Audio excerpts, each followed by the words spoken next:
कुछ basic basic बातें की थी, जैसे कि सेल क्या होता है, सेल की डिस्कवरी किसने की थी, सेल कैसे होते हैं, कैसे कैसे सेल होते हैं, कौन सा लार्जेस्ट सेल, कौन सा लॉन्गेस्ट सेल, सेल कौन सा स्मॉलेस्ट होता है, ये सारी बातें हमने डिस्कस की थी। या साथ ही साथ बेटा सेल किस चीज से मिलके बने होते हैं, तो हमने बताया था कि सेल के में डिफरेंट कंपोनेंट, जैसे कि 3 मेन कंपोनेंट्स होते हैं।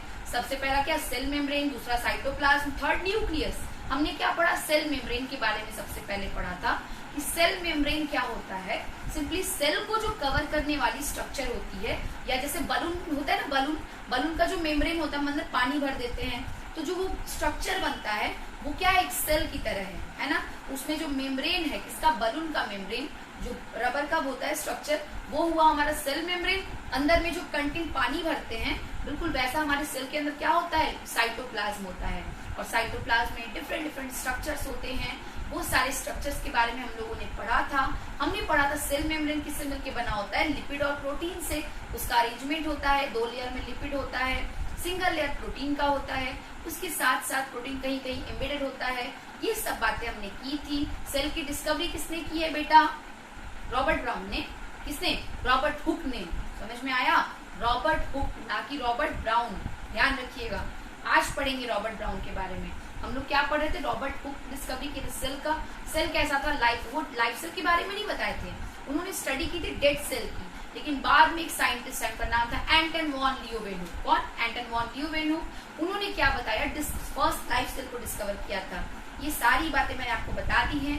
हम पढ़ रहे थे साइटोप्लाज्म के बारे में। साइटोप्लाज्म क्या होता है, सिंपली सेल के अंदर का जो फ्लूइड है, सेल के अंदर का जो फ्लूइड है, या जो उसको स्ट्रक्चर दे रहा है, जैसे बलून में आप पानी भरते हो तब तो जाके बलून को से बड़ा सा स्ट्रक्चर मिलता है, समझ में आया। या फिर उसमें हवा भरते हो तब तो उसको बड़ा सा स्ट्रक्चर मिलता है। अगर पानी हवा निकाल दो तो उसके पास कोई स्ट्रक्चर ही नहीं होता उसका अपना, समझ में आया। तो बिल्कुल वैसे ही हमारे सेल को स्ट्रक्चर कौन देता है, साइटोप्लाज्म। उसका कंटेंट कौन होता है, साइटोप्लाज्म। अब साइटोप्लाज्म में क्या क्या होते हैं, डिफरेंट ऑर्गेनल्स होते हैं। हम लोग डिफरेंट ऑर्गेनल्स के बारे में पढ़ चुके हैं, माइटोकॉन्ड्रिया, ये endoplasmic reticulum, Golgi body, lysosome, microbodies, ribosome, centriole, plastid, ये सारी चीजें हम लोग क्या कर चुके हैं, सब ऑर्गेनल के बारे में पढ़ चुके हैं। वैक्यूल्स, ये सारे सेल ऑर्गेनल्स के बारे में हम लोग क्या कर चुके हैं, पढ़ चुके हैं बेटा।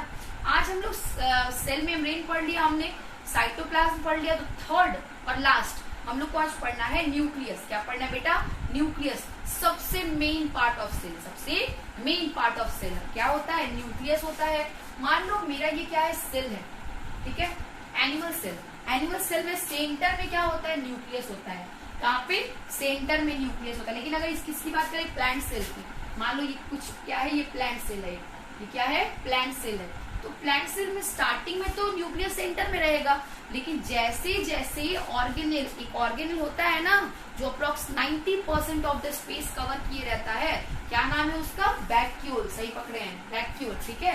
तो वो होता है वैक्यूल, और वैक्यूल कुछ इस तरीके से पूरा सेल में भरा होता है, ठीक। अब देखिए यहाँ पे बेचारा न्यूक्लियस जाए तो कहाँ जाए, तो बेचारा दुबक के कोने में आ जाता है। कहाँ पे, कोने में, कुछ इस तरीके से, समझ आया।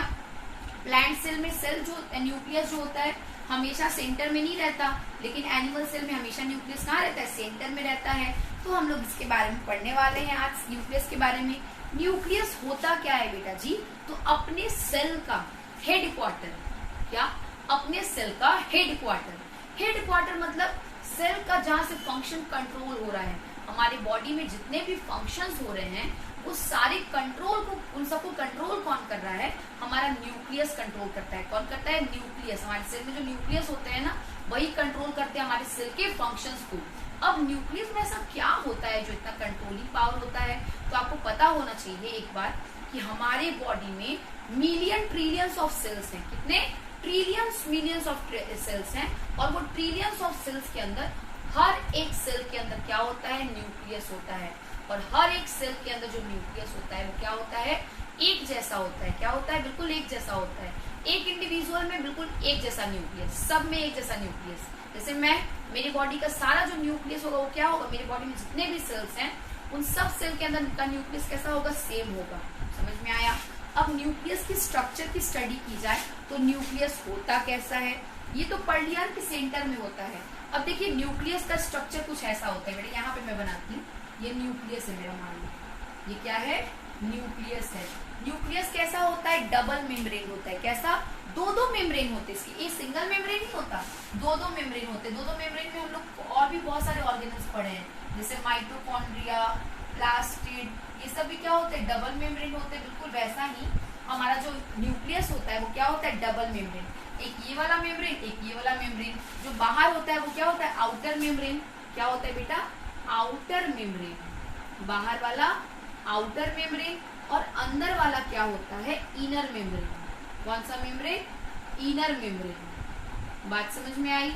अब देखिए अंदर में जो पूरा का पूरा न्यूक्लियस है उसके अंदर में कुछ फ्लूइड भरा होता है, जैसे सेल के अंदर फ्लूइड होता है ना, बिल्कुल वैसे ही क्या होता है न्यूक्लियस के अंदर फ्लूइड। अच्छा एक बात बताओ, सेल को हम लोग कहते हैं साइटो, ठीक है, सेल को कहते हैं साइटो। तो सेल के अंदर का जो फ्लूइड होता है उसको कहते हैं साइटोप्लाज्म। क्या कहते हैं, साइटोप्लाज्म, मतलब सेल का फ्लूइड। तो वैसे ही न्यूक्लियस के अंदर के फ्लूइड को क्या कहेंगे, न्यूक्लियोप्लाज्म। कौन सा प्लाज्म, न्यूक्लियोप्लाज्म। कौन सा बेटा जी, न्यूक्लियोप्लाज्म, ये होता है न्यूक्लियोप्लाज्म। अच्छा, न्यूक्लियस को एक और टर्म से आइडेंटिफाई किया जाए, जैसे कि हमारा हार्ट को क्या बोलते हैं, कार्डियो। अगर हार्ट से जो भी चीजें रिलेटेड होंगी उनको कहेंगे कार्डियो। जैसे हमारा हार्ट का मसल कार्डियक मसल है ना, हार्ट की पढ़ाई कार्डियोलॉजी। वैसे ही हमारे जो बोन्स की बातें करें तो बोन्स से जो टर्म रिलेट होता है वो होता है ऑर्थो, ऑर्थोलॉजी मतलब बोन्स की स्टडी। वैसे ही ऑर्थोपेडिक मतलब बोन्स की चीज है, ठीक है। अब यहाँ पे बहुत सारे हम लोग बातें करेंगे। ऑर्थो किससे रिलेटेड है, बोन से। कैरियो जो टर्म हम लोग पढ़े, जैसे न्यूक्लियस के लिए एक टर्म होता है, उसका नाम होता है, जैसे सेल को क्या कहते हैं, साइटो, वैसे न्यूक्लियस को कहते हैं कैरियो। क्या कहते हैं, कैरियो। तो ये जो फ्लूइड है इसका एक नाम क्या हुआ, न्यूक्लियोप्लाज्म, दूसरा नाम क्या होता है बेटा, कैरियोप्लाज्म। कौन सा प्लाज्म, कैरियोप्लाज्म। कौन सा प्लाज्म, कैरियोप्लाज्म। समझ में आया, इसका दूसरा नाम कैरियोप्लाज्म भी हो सकता है। अच्छा, जो हम लोग का न्यूक्लियस होता है, न्यूक्लियस के मेम्ब्रेन में एक छोटा छोटा छेद होता है, बहुत सारे छोटे छोटे छेद होता है। ये क्या होता है, जैसे यहाँ पे एक छेद रहेगा, यहाँ पे एक होल रहेगा, यहाँ होल रहेगा, यहाँ होल रहेगा, यहाँ होल रहेगा, यहाँ होल रहेगा, यहाँ होल रहेगा, मतलब बहुत सारे क्या होते हैं, छोटे छोटे छेद होते हैं, होल्स होते हैं। उस होल को बोलते हैं बेटा, उस ओपनिंग को बोलते हैं यहाँ पे न्यूक्लियर पोर, क्योंकि न्यूक्लियस का छेद है ना। और किसी भी होल को क्या कहते हैं, पोर कहते हैं। समझ में आया, पोर मतलब छेद या होल, तो न्यूक्लियर पोर। कौन सा पोर, न्यूक्लियस का पोर को बोले न्यूक्लियर पोर। समझ में आया, सबके फंक्शंस भी बताएंगे, रुक जाइए 2 मिनट। अब देखिए यहाँ पे जो आउटर मेम्ब्रेन है ना, आउटर मेम्ब्रेन, ये जो आउटर बाहर वाला मेम्ब्रेन है ये ऐसे नहीं रहता, ये क्या होता है, फैल जाता है। किस चीज के ऊपर, मान लो यहाँ से ये आउटर मेम्ब्रेन हट गया और यहाँ पे क्या ग्रो हो जाता है बेटा, एंडोप्लाज्मिक रेटिकुलम। कौन ग्रो हो जाता है, एंडोप्लाज्मिक। ये आपको पहले मैंने जब एंडोप्लाज्मिक रेटिकुलम पढ़ाया होगा तब भी ये वाली बात बताई होगी आपको। इसके ऊपर क्या आ जाता है, न्यूक्लियस के ऊपर एंडोप्लाज्मिक रेटिकुलम, कुछ इस तरीके से एंडोप्लाज्मिक रेटिकुलम आ गया। अब देख रहे हो जो आपका आउटर मेम्ब्रेन था वो आउटर मेम्ब्रेन इसके ऊपर कंटिन्यू हो जाता है। किस तरीके से बेटा, कुछ इस तरीके से, इसके ऊपर चढ़ जाएगा, एंडोप्लाज्मिक रेटिकुलम के ऊपर कवर हो जाएगा, कुछ इस तरीके से। समझ आई बात, कुछ इस तरीके से ऐसे क्या होगा, ऐसे आएगा और किसको कवर कर देगा, एंडोप्लाज्मिक रेटिकुलम को इस तरीके से पूरा का पूरा कवर कर देगा एंडोप्लाज्मिक रेटिकुलम को। ये देखिए क्या हुआ, कवर हो गया। अब ये यहाँ से ये क्या हो गया, कंटिन्यू हो गया। तो देख रहे हो जो आउटर साइड, ये जो न्यूक्लियर मेम्ब्रेन देख रहे हो बेटा जी, ये जो न्यूक्लियर मेम्ब्रेन है ये किसके ऊपर कंटिन्यू हो जाता है, एंडोप्लाज्मिक रेटिकुलम के ऊपर। तो एंडोप्लाज्मिक रेटिकुलम के ऊपर ये कंटिन्यू हो गया। इसके अलावा हम लोग बात करते हैं कि अब देखिए यहाँ पे जो पूरा आपका न्यूक्लियोप्लाज्म है इसके अंदर थ्रेड लाइक स्ट्रक्चर होता है। क्या होता है, थ्रेड लाइक स्ट्रक्चर, कुछ इस तरीके से बिखरा होता है, थ्रेड लाइक स्ट्रक्चर, कुछ ऐसे थ्रेड लाइक स्ट्रक्चर होता है जो इस तरीके से पूरा क्या होता है, फैला होता है इसके अंदर, थ्रेड लाइक स्ट्रक्चर, ठीक है। थ्रेड जैसा कुछ स्ट्रक्चर होता है, वो थ्रेड का नाम होता है क्रोमेटिन फाइबर। कौन सा फाइबर, क्रोमेटिन फाइबर। कौन सा फाइबर बेटा, chromatin, chromatin fibre, chromatin fibre, chromatin fibre. अब ये क्रोमेटिन फाइबर्स होते क्या हैं, तो सिंपली डीएनए, क्या होते हैं, डीएनए। आपको पता है हम लोग के एक एक सेल में डीएनए कितना होता है, 2-2 मीटर का डीएनए होता है। हमारा एक एक सेल में जो डीएनए होता है न्यूक्लियस के अंदर, हमारा जो सेल का डीएनए होता है ना, हमारे बॉडी का डीएनए, वो इसी न्यूक्लियस के अंदर प्रेजेंट होता है। किसके अंदर, न्यूक्लियस के अंदर। और डीएनए का जो लेंथ होता है वो होता है 2 मीटर।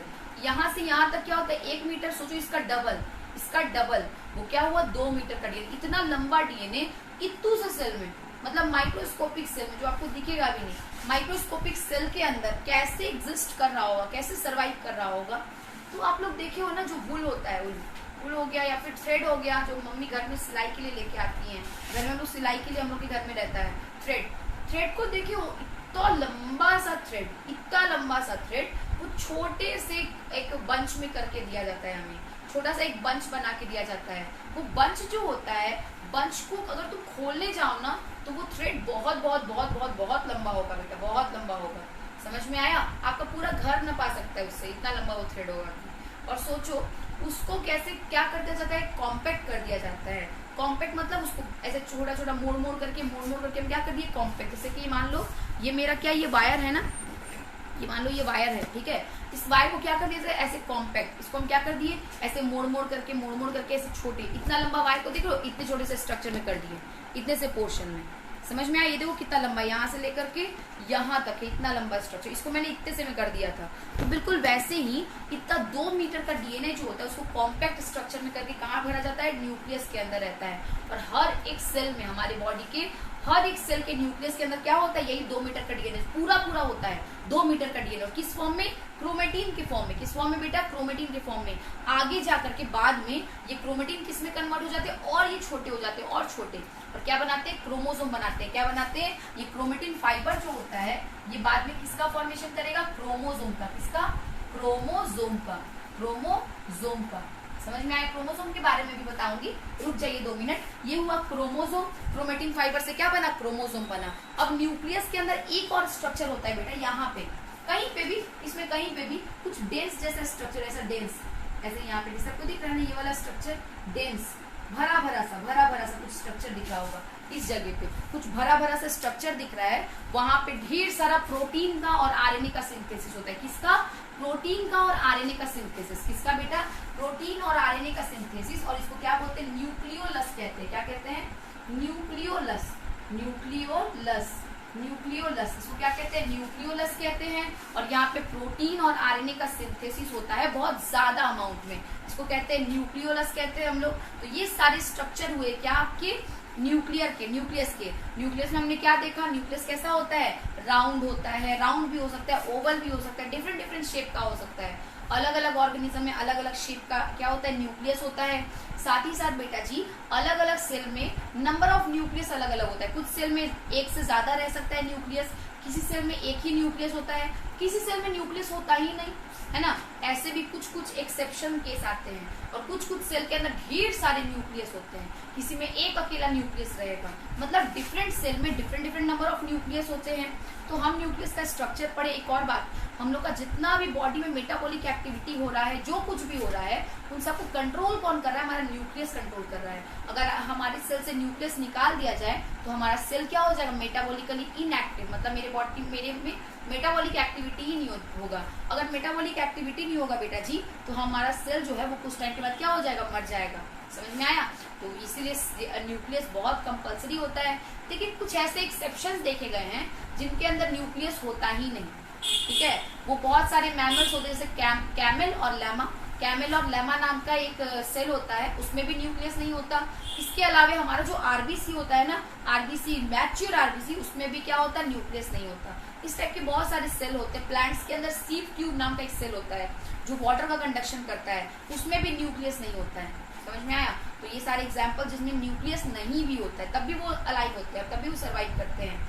यहाँ पे बात की जाए न्यूक्लियस के स्ट्रक्चर की, तो न्यूक्लियस कैसा होता है, डबल मेम्ब्रेन, मतलब 2 उसके मेम्ब्रेन, एक तो इनर मेम्ब्रेन, दूसरा आउटर मेम्ब्रेन। इसके मेम्ब्रेन जो होते हैं आपस में लगे होते हैं, इसलिए बोलते हैं इसको एनवेलप। क्या कहते हैं? इसका न्यूक्लियस का एनवेलप है। क्या है? Cell membrane. जो इसका न्यूक्लियर मेम्ब्रेन जो है वो क्या है, इसका एनवेलप है, डबल मेम्ब्रेन एनवेलप, ठीक है, जिसको कवर करके रख रहा है। इसका जो आउटर मेम्ब्रेन होता है वो किससे कंटिन्यू होता है बेटा जी, आपके एंडोप्लाज्मिक रेटिकुलम से, जिसके ऊपर क्या होगा, राइबोसोम प्रेजेंट होगा। क्या होगा? राइबोसोम। ढेर सारे इसमें राइबोसोम प्रेजेंट होते हैं। तो क्या न्यूक्लियस में भी राइबोसोम हुआ कि नहीं हुआ? बिल्कुल हुआ। न्यूक्लियस के ऊपर भी क्या हुआ, राइबोसोम, क्योंकि न्यूक्लियस नहीं तो मेम्ब्रेन एंडोप्लाज्मिक रेटिकुलम पे कंटिन्यू हुआ है। समझ में आया बात? तो यहाँ पे सेल के अंदर, न्यूक्लियस के अंदर आपको क्या देखने मिलेगा, कुछ फ्लूइड क्या होता है, न्यूक्लियोप्लाज्म कहते हैं। और दूसरा कैरियोप्लाज्म भी कहते हैं। साथ में अंदर में कुछ थ्रेड लाइक स्ट्रक्चर होता है, क्या, थ्रेड जैसा स्ट्रक्चर, उस थ्रेड जैसे स्ट्रक्चर को कहते हैं क्रोमेटिन फाइबर। कौन सा फाइबर, क्रोमेटिन फाइबर। कौन सा फाइबर बेटा, क्रोमेटिन फाइबर, जो कि पूरे सेल में बिखरा हुआ होता है, सेल में पूरे फैला हुआ होता है, उसको बोलते हैं क्रोमेटिन फाइबर। नेक्स्ट यहाँ पे पूरे जो सेंट्रल स्ट्रक्चर है वहां पे साइड में कुछ ऐसा डेंस स्ट्रक्चर देखने मिलेगा, डेंस मटेरियल देखने मिलेगा, उसको क्या कहते हैं, न्यूक्लियोलस कहते हैं। क्या कहते हैं, न्यूक्लियोलस। और न्यूक्लियोलस जो होता है बेटा, वहां पे क्या होता है, बहुत सारा आरएनए और प्रोटीन का सिंथेसिस होता है। समझ में आया। साथ में बेटा जी और क्या क्या स्ट्रक्चर है, हाँ, पूरे के पूरे न्यूक्लियस के अंदर ढेर सारा डीएनए, आरएनए और क्या होता है, राइबोसोम होता है। ठीक है, प्रोटीन भी होते हैं, डीएनए, आरएनए और राइबोसोम। क्या क्या, डीएनए, आरएनए और राइबोसोम। पूरे इस न्यूक्लियोप्लास्ट में क्या होता है, डीएनए, आरएनए और राइबोसोम। क्या क्या, डीएनए, आरएनए और राइबोसोम और प्रोटीन। जब राइबोसोम है तो क्या बन रहा होगा, अंदर प्रोटीन बन रहा होगा। आपको पता है हमारे बॉडी में यहाँ डीएनए से क्या बन के आता है, आरएनए बन के आता है। डीएनए से क्या बन जाता है, आरएनए। आरएनए जब बाहर आता है सेल से, इस न्यूक्लियर कोर से बाहर निकलता है आरएनए। ठीक है, आरएनए कहाँ से निकलता है बाहर बेटा, यहाँ से आरएनए। ठीक है, आरएनए क्या बनाएगा, प्रोटीन। क्या बनाएगा, प्रोटीन। और वही प्रोटीन हमारे बॉडी के सारे फंक्शन को कंट्रोल करता है। इसके बारे में बहुत डिस्क्रिप्शन में आप लोग बाद में पढ़ोगे, अभी बस इतना ध्यान दो। ये स्ट्रक्चर समझ में आ गया होगा, कैसा कैसा स्ट्रक्चर है, क्या क्या चीजें, न्यूक्लियर पोर प्रेजेंट, जो न्यूक्लियस के मेम्ब्रेन के ऊपर ओपनिंग होती है, उसको होल होता है, पोर होता है, उसको बोलते हैं न्यूक्लियर पोर। वो सिर्फ क्यों होता है बेटा, ताकि डीएनए, अंदर डीएनए में से क्या निकल जाए बाहर बन के, आरएनए बन के बाहर निकलता रहे, बस इसलिए आरएनए को बाहर निकालने के लिए ये स्ट्रक्चर होता है। तो ये हुआ हमारा क्या हुआ, न्यूक्लियस हुआ। न्यूक्लियस के अंदर thread like structure that is chromatin देखने मिलते हैं। क्रोमेटिन किससे मिलके बना हुआ है, डीएनए से। समझ में आया।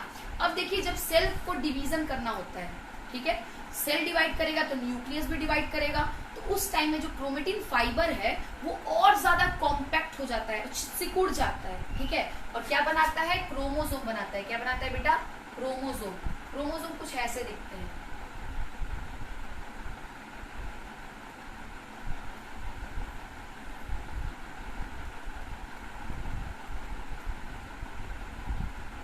क्रोमोसोम कुछ ऐसे दिखते हैं। वैसे ये क्या होते हैं, आपस में जुड़े हुए होते हैं। यहाँ से ये बीच से क्या होते हैं, आपस में जुड़े हुए होते हैं। ठीक है, और यहाँ पे इसके अलावा, बीच में जुड़ने के अलावा, यहाँ बाहर में कुछ ऐसा स्ट्रक्चर होता है, ऐसा इस तरीके का। ठीक है, ये इस तरीके का डिस्क लगा होता है। इसको हम लोग नॉर्मली बनाते हैं कैसे बेटा, इस तरीके से। इसको नॉर्मली दिखाना होता तो हम लोग इस तरीके से बना लेते हैं, लेकिन इसका जनरल पूरा खोल करके स्ट्रक्चर देखा जाए तो उसका क्रोमोसोम का स्ट्रक्चर कुछ ऐसा होता है। अब देख रहे हो, आपको इसमें दो अलग अलग विंग्स जुड़े हुए हैं। एक तो ये वाला पार्ट, दूसरा ये वाला पार्ट। इसको कहते हैं क्रोमेटिड। क्या कहते हैं, क्रोमेटिड। एक को क्या कहते हैं, क्रोमेटिड। क्या कहते हैं बेटा, क्रोमेटिड। क्रोमेटिन किस चीज का फॉर्मेशन किया, क्रोमेटिड का। क्या बना, क्रोमेटिड। और दो क्रोमेटिड जब आपस में जुड़ते हैं, एक ये वाला, तो क्या बनाता है, क्रोमोसोम बनाता है। अब क्रोमोसोम में क्रोमेटिड्स आपस में किस चीज से जुड़े हैं, यहाँ बीच में जो स्ट्रक्चर आपको जोड़ने वाला दिख रहा है, इसका नाम होता है सेंट्रोमियर। क्या होता है, सेंट्रोमियर। कौन सा बेटा, सेंट्रोमियर। क्या, सेंट्रोमियर। कौन जोड़ के रखा है, सेंट्रोमियर। क्या बेटा, सेंट्रोमियर। ये जो बीच में स्ट्रक्चर होता है उसको बोलते हैं सेंट्रोमियर। साथ ही साथ ये जो साइड में आपको डिस्क दिख रही है, साइड में ऐसे गोल ऐसे स्ट्रक्चर देखने मिल रहा है क्रोमोसोम के ऊपर, उसको बोलते हैं बेटा जी, आप क्या बोलते हो, डिस्क। क्या बोलते हैं, डिस्क। और इसको बोलते हैं काइनेटोकोर। कौन सा कोर, काइनेटोकोर। इसका नाम होता है काइनेटोकोर। कौन सा कोर बेटा, काइनेटोकोर। इसका नाम होता है काइनेटोकोर। हम लोग क्रोमोसोम में दो स्ट्रक्चर देखे, एक तो जो क्रोमेटिड को जोड़ के रखता है उसको क्या कहते हैं, सेंट्रोमियर कहते हैं।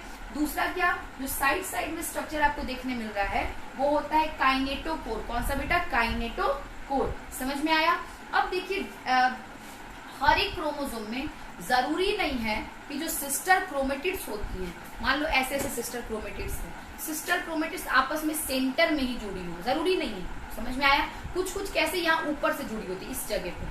ठीक है, कुछ कहाँ जुड़ी होती है, यहाँ पे जुड़ी होती है। कुछ कैसे जुड़ी होंगी, बिल्कुल ऐसे जुड़ी होंगी। ठीक है, अलग अलग तरीके से सिस्टर क्रोमेटिड्स आपस में जुड़ती हैं। तो देखिए, उस बेसिस पे 4 डिफरेंट टाइप की क्रोमेटिड्स होती है। कितने तरह की, 4 डिफरेंट टाइप की क्रोमेटिड, ये 4 डिफरेंट टाइप के क्या होते हैं, क्रोमोसोम होते हैं। किस बेसिस पे, सेंट्रोमेयर के पोजीशन के बेसिस पे। सेंट्रोमेयर के पोजीशन के बेसिस पे 4 डिफरेंट टाइप के क्रोमोसोम्स होते हैं। सबसे पहला देखो यहाँ पे मैं बना देती हूँ, छोटा छोटा स्ट्रक्चर है, आप देखते जाइएगा, समझते जाइएगा। सबसे पहला जो होता है वो होता है बेटा जी मेटासेंट्रिक क्रोमोसोम। कौन सा? Metacentric chromosome. कैसा chromosome? Metacentric chromosome. Metacentric chromosome में जो सेंट्रोमेयर होता है वो बिल्कुल सेंटर में लगता है। कहाँ पे देख रहे हो? ये आर्म चारों आर्म्स बराबर बराबर लग रहे हैं, चारों देख रहे हो बराबर बराबर लग रहे हैं, तो इसको कहते हैं कैसा? मेटासेंट्रिक। कौन सा? Metacentric chromosome. Metacentric chromosome. समझ में आया? मेटा मतलब सेंटर में, और क्या है? सेंट्रोमेयर जुड़ा हुआ, उसको बोलते हैं मेटासेंट्रिक क्रोमोसोम। एक दूसरा अगर क्रोमोसोम को देखा जाए तो दूसरे क्रोमोसोम में क्या होता है बेटा? कुछ ऐसा स्ट्रक्चर होता है, मतलब सेंटर से थोड़ा सा दूर। ये जो सेंट्रोमेयर कहाँ लगा हुआ है? सेंट्रोमेयर जो है सेंटर से थोड़ा सा दूर में लगा हुआ है, सेंटर से थोड़ा सा दूरी पे है। इसी वजह से देखो एक आर्म, इसका ऊपर वाला आर्म क्या दिख रहा होगा? छोटा दिख रहा होगा, और नीचे वाला आर्म कैसा दिख रहा होगा? बड़ा दिख रहा होगा। ऊपर वाला आर्म थोड़ा सा छोटा दिख रहा होगा और नीचे वाला आर्म कैसा दिख रहा होगा? बड़ा दिख रहा होगा। समझ में आया? तो सेंट्रोमेयर के केस में ये जो ऊपर वाला आपको देख रहे हो यहाँ पे सेंटर में लगा हुआ है सेंट्रोमेयर, बिल्कुल बीच में, और यहाँ पे क्या है? देखो थोड़ा सा ऊपर है ना। नीचे वाला जो ये पैर है ये थोड़ा बड़ा बड़ा है, ये दोनों है क्या? छोटे, ये दोनों क्या है? बड़े बड़े दिख रहे हैं। तो ये सेंट्रोमेयर कहाँ लगा है? सेंटर से थोड़ा सा ऊपर या थोड़ा सा अगर नीचे लग जाए तो उसको कहते हैं सब मेटासेंट्रिक। कौन सा बेटा? सब मेटासेंट्रिक। कौन सा? सब मेटासेंट्रिक क्रोमोसोम। सब मेटासेंट्रिक क्रोमोसोम। इसी में थर्ड क्रोमोसोम जो होता है उसमें जो सेंट्रोमेयर होता है वो बिल्कुल ऊपर लगा होता है। कहाँ पे? बिल्कुल ऊपर। देखो कुछ इस तरीके का स्ट्रक्चर होगा, ये देख रहे हो? कुछ इस तरीके का स्ट्रक्चर होगा। इस तरीके का स्ट्रक्चर मतलब क्रोमोसोम कहाँ लग गया है?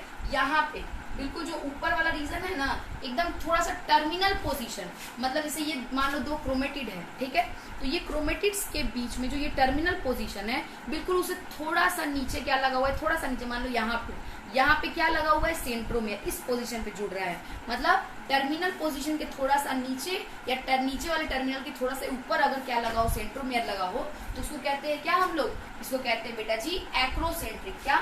एक्रोसेंट्रिक। क्या? एक्रोसेंट्रिक। कौन सा? Acrocentric chromosome. और जो लास्ट होता है उसमें जो सेंट्रोमेयर लगा होता है वो एकदम ऊपर, एकदम टर्मिनल पोजीशन, एकदम टिप पे लगा होता है। टिप पे टर्मिनल पोजीशन जो होता है ना उस पे लगा होता है। देख रहे हो ये बड़ा सा आर्म, और देख रहे हो ऊपर एकदम लगा हुआ है, एकदम यहाँ पे लगा हुआ है, ठीक है। इसमें तो आर्म्स दिखते भी नहीं है ऊपर वाले, एकदम छोटे छोटे दिखते हैं। तो ये क्या हो गया बेटा जी? ये हो गया आपका टीलोसेंट्रिक। कौन सा? टीलोसेंट्रिक। कौन सा क्रोमोसोम? टीलोसेंट्रिक। नाम से आपको पता होना चाहिए सिर्फ 4 तरह के क्या क्रोमोसोम। कौन कौन सा? सबसे पहला मेटासेंट्रिक, जिसमें सेंटर पे क्रोमेटिड कहाँ से जुड़ा हुआ हो? सेंटर से जुड़ा हुआ हो, तो उसको कहते हैं मेटासेंट्रिक। अगर ये क्रोमेटिड कहाँ से जुड़े हैं? सेंटर से थोड़ा ऊपर या सेंटर से थोड़ा सा नीचे, तो उसको कहते हैं सब मेटासेंट्रिक। कौन सा? सब मेटासेंट्रिक। लेकिन अगर थर्ड सिचुएशन देखें तो उसमें अगर क्रोमोसोम कहाँ से जुड़ा हो? ये टर्मिनल पोजीशन के थोड़ा सा नीचे, मतलब यहाँ से या फिर यहाँ से, उसको क्या कहते हैं हम लोग? एक्रोसेंट्रिक कहते हैं। कौन सा सेंट्रिक? एक्रोसेंट्रिक। और अगर एकदम टर्मिनल पोजीशन पे जुड़ा हो, मतलब जो इन लोग का एंडिंग है ना, जहाँ पे ये एंडिंग आपस में जुड़ा हुआ है, ये एंडिंग जो है सिस्टर क्रोमेटिड्स का, ये आपस में जुड़ा हुआ है, तो उसको कहते हैं टीलोसेंट्रिक क्रोमोसोम। तो 4 तरह के डिफरेंट क्रोमोसोम्स हमने देखे। सबसे पहला मेटासेंट्रिक, सब मेटासेंट्रिक, तीसरा एक्रोसेंट्रिक, चौथा कौन सा बेटा जी? आपका टीलोसेंट्रिक, फर्स्ट मेटासेंट्रिक, सब मेटासेंट्रिक, एक्रोसेंट्रिक और टीलोसेंट्रिक। ये 4 तरह के क्रोमोसोम्स, सबके फंक्शन मैंने बता दिए। अब क्रोमोसोम का काम क्या होता है? सेल डिवीजन में हेल्प करना। क्या करना? सेल डिवीजन में हेल्प करना। सबसे पहले न्यूक्लियस का फंक्शन बता दो। न्यूक्लियस का काम क्या है? न्यूक्लियस किस चीज में हेल्प करता है? तो सबसे पहले हमारे बॉडी में जितना भी मेटाबॉलिक एक्टिविटी हो रहा है, जितना भी केमिकल रिएक्शन, हमारा जो भी आप देख रहे हो ना कि क्या होगा, जो भी चीजें आप देख रहे हो, पूरा अपीयरेंस देख रहे हो, बस जो भी हम लोग की बॉडी में एक्टिविटी हो रही है, जो कुछ भी हो रहा है, सबको कंट्रोल कौन कर रहा है बेटा जी? हमारा न्यूक्लियस कर रहा है। कौन कर रहा है? न्यूक्लियस। और न्यूक्लियस में ही क्या होता है? डीएनए। डीएनए जो होता है, डीएनए क्या बनाता है? क्रोमोसोम। और क्रोमोसोम में क्या होता है? मान लो यहाँ पे देख लो क्रोमोसोम का जो स्ट्रक्चर दिख रहा है, उसमें जगह जगह क्या होते हैं? जीन्स होते हैं। मान लो यहाँ से यहाँ तक एक जीन है, ठीक है, यहाँ से यहाँ तक एक जीन है, यहाँ से यहाँ तक जीन है मेरे आई के कलर देने वाला, यहाँ से यहाँ तक जीन है मेरे हेयर के कलर का, यहाँ से यहाँ तक जीन है मेरा क्या आरबीसी मेरे बॉडी में बनाने के लिए इंफॉर्मेशन का। मतलब मेरे बॉडी में जो भी एक्टिविटी हो रही है, जो कुछ भी है, उसका इंफॉर्मेशन कहाँ होता है, मेरे क्रोमोसोम पे, डीएनए पे। और उसको उस पूरे पोर्शन को क्या बोलते हैं, जीन बोलते हैं। क्या बोलते हैं, जीन। जहाँ पे इंफॉर्मेशन रहता है उसको बोलते हैं जीन। क्या बोलते हैं बेटा, ये GENE, जीन कहते हैं। समझ में आया। अब ये जो क्रोमोसोम है इसका नंबर सबके बॉडी में अलग अलग होता है। जैसे आप डिफरेंट ऑर्गेनिज्म देखोगे, डिफरेंट प्लांट्स, एनिमल देखोगे, तो सब में अलग अलग नंबर ऑफ क्रोमोसोम होता है। तो सबसे पहले ह्यूमन की बात करते हैं। किसकी, ह्यूमंस की। तो ह्यूमन के सेल में बेटा होते हैं 46 क्रोमोसोम। कितने क्रोमोसोम ह्यूमन के अंदर होते हैं, 46 क्रोमोसोम, ठीक है। अब ये 46 अकेले नहीं होते। जैसे आप लोग जूते कितने पहनते हो, 2 पहनते हो, लेकिन उसको जूते को हम लोग 2 जूता नहीं कहते, हम लोग कहते हैं 1 पेयर पहना है मैंने। क्या पहना, 1 pair, 1 pair, single pair of shoes पहन रखा है मैंने। ये नहीं कहते 2 जूते पहन रखे हैं, हम क्या बोलते हैं, सिंगल पेयर ऑफ शूज पहना है। सिंगल पेयर कहने का मतलब उसमें 2 जूते खुद ही आ गए। तो वैसे ही हमारे क्रोमोसोम जो होते हैं वो 46, ठीक है 46 है, लेकिन इसको क्या बोलते हैं, 23 पेयर। क्या, 23 पेयर। 1 पेयर में कितने क्रोमोसोम, 2 क्रोमोसोम। तो 23 पेयर में कितने क्रोमोसोम, 46 क्रोमोसोम। तो हमारे बॉडी के अंदर कितना क्रोमोसोम, 23 पेयर क्रोमोसोम या फिर 46 पेयर क्रोमोसोम, 46 क्रोमोसोम। समझ में आया। ऐसी मेज जो होता है, आप लोग मेज खाते हो, मेज में कितना क्रोमोसोम होता है, 20 क्रोमोसोम होता है। टोमेटो खाते हो, टोमेटो में कितना क्रोमोसोम होता है बेटा जी, टोमेटो के अंदर 24 क्रोमोसोम होता है। पोटैटो खाते हो, पोटैटो के अंदर कितना क्रोमोसोम, 48 क्रोमोसोम।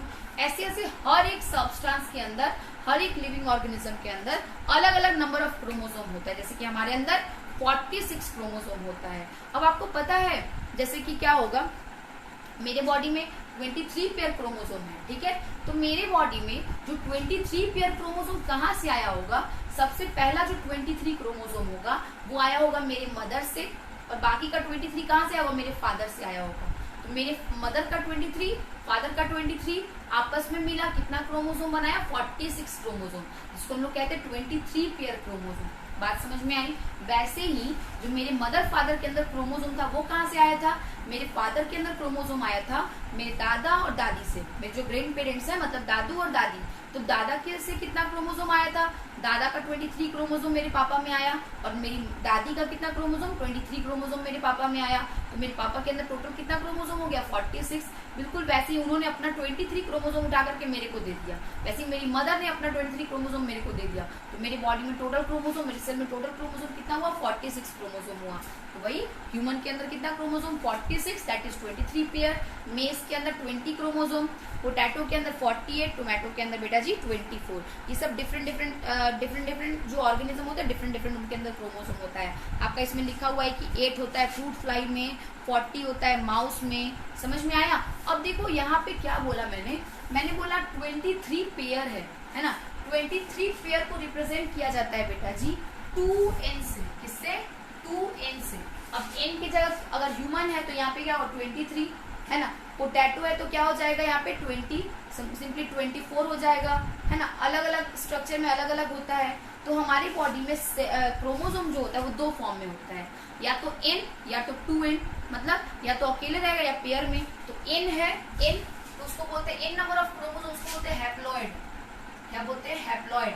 अगर मेरा क्रोमोसोम पेयर में नहीं है तो उसको हम लोग क्या कहते हैं, हैप्लॉइड क्रोमोसोम कहते हैं। लेकिन अगर वही क्रोमोसोम क्या हो गया, n से 2n हो गया, मतलब पेयर में हो गया, पेयर बना लिया, तो उसको हम लोग क्या कहते हैं बेटा जी, सिंपली इसको कहते हैं हम लोग हैप्लॉइड, या फिर इसको कहते हैं डिप्लॉइड क्रोमोसोम। कौन सा, डिप्लॉइड, ठीक है। हैप्लॉइड और डिप्लॉइड क्रोमोसोम।